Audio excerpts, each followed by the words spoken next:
So much. And I feel that way too. Everybody here, everyone listening in, when you have a passion, sometimes that's your compass point. And I work a lot with leadership and meeting this community and working to uplift each other. I think this is the brave new world of XR collaboration in theme. So it's my honor to be closing out the session, and I want to extend thanks to Mohammed and team and everybody that gave their sessions earlier, whether it's morning, evening for you. I'll be also checking those out. So it's an honor to be among everybody. So I have a few slides to go along with my presentation. So just at any point, if you want to, this is very much come as you are, feel free. We have a panel after this, so I'm keeping myself on time check because I'm gonna be joined by a bunch of people on that panel in about 27 minutes. So if you have coffee like I do or water, tasty beverage for the afternoon, feel free to just stretch. And this session is a lot about leadership and using some case studies in collaboration that I've been doing. And it's a nice time, actually. It's a difficult and challenging time, but it's a nice time to think about XR and collaboration and how we can each be a part in a way that breaks the boundaries of isolation that we might be feeling. So if you're feeling alone, or if you're feeling like you're part of a team, but you're spread across the entire world, you're not alone. And there's a lot about this time that is both maybe fear-inducing, but also possibility. I'm a fan of Haruki Murakami, and I wanted to start with this quote because we might feel we're in the middle of a storm as people who are breaking ground and leading, but that's kind of the nature of change and the nature of something that is transformative. And what I do in developing experiences in XR, I've been a programmer and an experience designer, and that's what I focus on, meeting people where they're at, involving a lot of challenge, and really talking about the nature of human connection in the midst of this technology, because the technology should serve as a bridge if it's operating the way that we intend it to. So I wanted to just throw that out as the theme, that it's all about connection. And then the nature of virtual reality, XR as well, it's different. This is an adaptation of something that the Stanford Virtual Human Interaction Lab put out as an explanation about the boundaries that are pushed in every dimension. So not just neck up, but when we're in this world, there's something that happens viscerally. And if you're like me, I started off in virtual reality as someone who is passionate as a gamer, as a player, as somebody who just loved to come in and feel like I was both very much part of myself and also out of myself, just complete loss of inhibition. So this nature of feeling things deeply, for me, it's part of our human nature. And I remind myself that technology is not separated from a natural thing. We are part of nature, and what we're feeling in there is also something that can connect to our real world, our presence as leaders, and our presence in community. So I think one of those maybe stigmas that's starting to break down is that VR or XR is escapism. And actually it's the opposite. In certain ways, it allows us to enhance our empathy, our capacity to understand each other, and to really dive into storytelling techniques and not just feel what someone else feels, but maybe even be moved to do something about it compassionately and be a voice for change. So what I've been doing and developing through my company MindWise, I founded a company 5 years ago, and I've been working in the areas of leadership and learning, using mindfulness techniques, using storytelling techniques and design, and creating something that is almost like a Google search inside yourself inside of VR. So if you've heard about that program, it really uses a lot of the scientific findings about the brain, the way we think, learn, and lead best, and taking people through these experiences that can be individual, but they're also really collaborative. So I'm going to give some examples of those as we go through, and then there'll be a little bit of time at the end for questions. But the idea underneath it all is transformation, meeting you where you're at and giving experiences that break boundaries.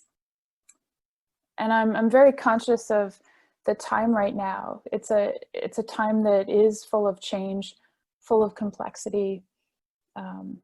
Last year, I published a book called Mindful by Design, and it debuted at the World Economic Forum in Davos in 2019.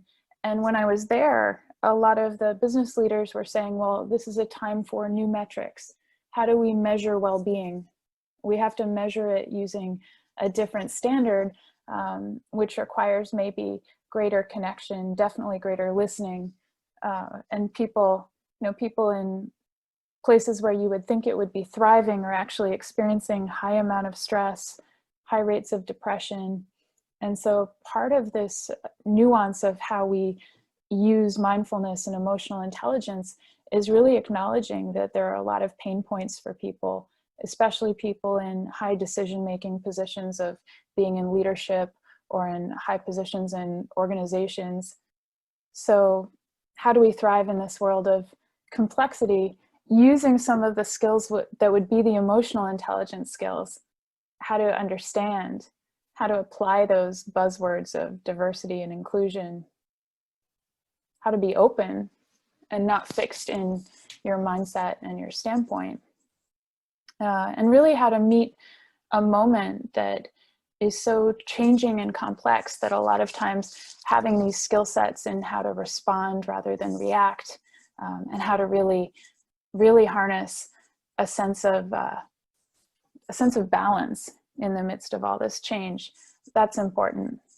And certainly for schools, having experiences for teachers and leaders that have to do with the social emotional learning aspect, this has benefits throughout education and the classroom. So I've also been working with a lot of education leaders who have said, in this time of change, suddenly students can't learn in school, but as much as teachers might want to roll out a lot of curriculum pieces, the number one need they've been showing is the need for relationships first. How do they connect with students using this technology? And I think we can go far beyond areas of, let's say, Zoom. Ironically, you can go into an XR environment and have connection in a deeper way where people are exchanging and problem solving and really together in a community. So the three areas of mindfulness, well-being, and life design, they work together naturally in a lot of the experiences I've been leading in XR. And sometimes people ask me, what do I mean by mindfulness? What does mindfulness actually stand for? Because it can be also a term that's kind of vague. And I break it down to the 3 A's. So mindfulness stands for awareness, mindful awareness, building an ability to focus on this present moment and give it some meaning and sense of context. And focusing on the present moment could simply mean right now, paying attention to how I feel sitting in this chair, the 5 senses in my environment, maybe some thoughts that are popping into my brain, and just acknowledging them, and also aware of the system around me and other people, the environment. Advancing has to do with, as soon as I'm aware, I can look at my sense of presence and purpose, and even the stories I carry, some of the limiting beliefs that I might want to break past. And it has to do with that authenticity, because if we're operating from non-judgment and I really want to break those boundaries and have a transformation, then suddenly it's not a case of if I can do something, but more about how I can do something. And authentically is that fail forward mentality of using a resilience strategy of reaching out when you need help, also helping others. people say that the most trustworthy leaders are ones that are authentic and not striving to be perfect, but striving to really be reachable, genuine, and making themselves transparent both emotionally and intellectually. So a lot of this sounds abstract, but in VR you can play with it a lot, because neuroscience even shows that people get into an XR environment and their brains have more plasticity. You might even feel it yourself. You're either inside a fully immersive environment or you're playing with some AR model, and suddenly it's a curiosity, and we get into this play mode that is universal to our beings. We can use that to our advantage and really hone those skills. So I say it is a skill set, and it's never too late to start with something like this when you're curious. I bring it up because right now we're in a situation where the whole world is in a stage of difficulty, complexity, and yet there still is that feeling of wonder. And in XR, when I pull back and I have that sense of both capacity, agency, but then, there are moments that are just moments of pure wonder. And that's another aspect of what the programs I've been running really thrive on and provide. That deeper breath and that feeling that astronauts have talked about getting, that's called the overview effect. And the overview effect is when you're up in space and you look down on Earth and you just have this feeling. You've had all your engineering training, but really it's just about that sense of being and universal oneness, the feeling of just kind of losing yourself in that sense that everything is connected. And recently, every year we come together and we celebrate Yuri Gagarin and space exploration. My grandfather helped build astronaut spacesuits, so he was an inspiration for me, and I really love space, and I really love space exploration and travel and all kinds of futurist possibilities that people celebrate these days in our kind of state of looking toward the future and wondering what might be. And Claude Nicollier spoke recently about his feeling of being the first Swiss astronaut to go to space, and he said he just dropped out all of he knew his stuff, he knew how to operate and use the spacecraft and all of that, but he was looking down at the Earth and just experienced a sense of wonder that washed over him. So also giving ourselves chances in XR to use that sense to really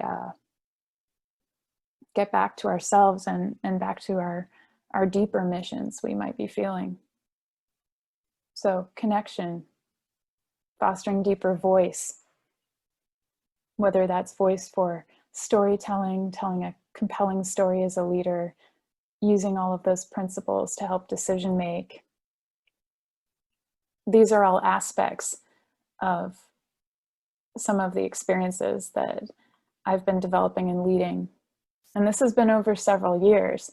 So the fact that this is not new, these experiences developed in VR have been about that connection between the inner self and what might be the outer decision-making, our world of work, our world of pressure. So some people actually say that when they feel a disconnection between the inner world and your outer work life and external life, that's where things start to break down and start to feel less authentic and genuine. So how do we foster that connection capacity and let people lead from a point in themselves that feels genuine and pure and connected to their bigger voice and vision? And I will say, if I stare too long at the slide, it becomes mesmerizing. XR collaboration. So the three areas through the years of experiences and research, and there are new experiences all the time that this program is rolling out, I've seen 3 topics just pop up as very important for people in terms of what they're looking to build and what solves their pain points. And this would be people in different industries. This would be enterprise teams looking to collaborate in a meaningful way and to achieve goals when they're inside of VR. So how do they have trainings that foster better relationships, a sense of trust? The second area is well-being, which includes health, emotional health, mental health, physical health. So all areas of well-being. And I do work on digital therapeutics applications as well that target areas specifically like stress and depression and burnout. So this collaborative nature can be very well-being targeted. And then the third area that's been very useful to work with is the area of active imagination. So a notion of people having a sense of agency, like being able to create inside of XR and use their imagination to have better innovation. So strategies that involve creative capacity. You know, how do we take something that's known, maybe 2 things that are known, and create a link and something new that hasn't existed before? You get in a mindset to do that in XR with certain conditions. So that's been what MindWise VR has been focused on. And now it's moving into MindWise XR, also working with some AR technology and some different wearables that have certain biofeedback. So that's coming as well. But these experiences that can break boundaries and certainly use technology in a way that focuses on connection. So it shouldn't be us just riding the ride. It should be us feeling that we're the agents in these boundary breaking experiences. So I wanted to show you just a few slides, and I will say that when we get to the Q&A, I'll drop some videos into the chat so that you can take a look yourself and see some of the action, because we've had some spatial captures inside. This is an example of one of the experiences I led that was inside a social platform called Engage. And so this is a video playing around us, surroundscape, and we also had exercises that we were doing as a group, 3 different continents represented all together, people. Some of these were in partners, some of them were in a group together, and it was really exciting because we had people that had never met before having these amazing experiences for a day workshop. And this was a workshop that I co-led in AltSpace, and we had a focus on mindfulness and well-being, and then also some exercises so you can kind of see the different mats laid out. We were also playing with some motion in the second half of the experience. And it was nice because you can create your own environment and really set the certain boundaries, but also leave certain parts up to the imagination to explore and play with. This was one of the pieces of feedback. That's a lot of text, but you can read a testimonial about the experience and what someone was feeling. And I like that sometimes we approach stress and we get so serious about it. Like, you know, it's a spiral of, if you're experiencing stress or if you're experiencing some beginning stage of what feels like anxiety, how do you address that? And these leadership programs also meet that head on and incorporate fun. So there's a lot of exercises that have to do with spontaneity, some with perspective taking, but also levity. So how do we keep that levity involved? This is an experience where I gave a talk and I was inside of a CGI moon landing arena and used 3D objects as a memory capture. So you can see the slides behind me, but instead of using the slides, I used the objects to create a memory palace. So every time I was leading something that was based on a concept, instead of the words standing for the concept, I used the objects and really showed the objects, and then had the audience submerged underwater at one point, and had a breathing exercise where an object grew larger and smaller. So it's interesting when you play around with the way that the brain works, and what really fosters better memory and understanding of a concept, the ability to show that in a three-dimensional object, and to have other people then pass it to someone else and have them manipulate it. People's feedback afterwards were that the concepts were so alive for them. They could recall pretty quickly and feel that they made the experience their own because it was interactive. And that's part of what I had put in the description in the beginning about this talk. We shouldn't be trying to recreate reality in XR. We should be trying to go beyond what are the limitations in this reality and create something that is better suited to what might be missing for our brains. So another testimonial here. And I do think it's special to be in lifetime with a bunch of people from different places, or from the same team but meeting in a different medium. There's something special that happens that's very visceral and magical. For one experience, we were looking at different breathing exercises and also storytelling, and we went into a wonderscape. It was all snowscape and aurora borealis, and had all kinds of amazing talks there, and also some music playing in the background that kind of fit the experience. So sometimes these are a mix of what might be topical, and also some of the practices that you have with emotional intelligence. You can bring in all kinds of creative applications and mix them inside of XR. And this is a world purely created for this experience. And another one, we were hanging out in the middle of the stars. So in the middle of the universe, again, talk about overview effect when you're hovering in space and have comets passing by you and the group all together.